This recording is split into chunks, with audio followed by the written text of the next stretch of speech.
નાતાલ પર્વને લઈને વડોદરાના રાજમાર્ગો પર સાન્તાક્લોઝના કપડાં અને મુખોટાનું વેચાણ જોવા મળ્યું। આવતીકાલે તારીખ 25 ડિસેમ્બરના રોજ નાતાલ પર્વની ઉજવણી ધૂમધામથી કરવામાં આવનાર છે। ત્યારે વડોદરા શહેરના રાજમાર્ગો પર સાન્તાક્લોઝના કપડાં, મુખોટા અને ડ્રેસનું વેચાણ જોવા મળ્યું છે।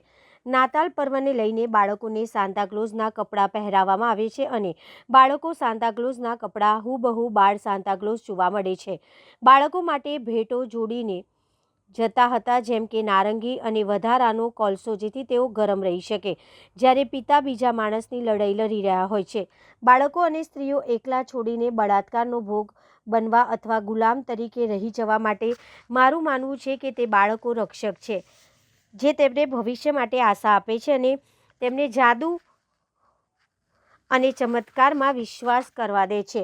જૂના સમયમાં કોઈ છોકરો શોધો એવું માનતા હતા કે બાળકો આપણું ભવિષ્ય ખરેખર લોહિયાળ ચમત્કાર હતો।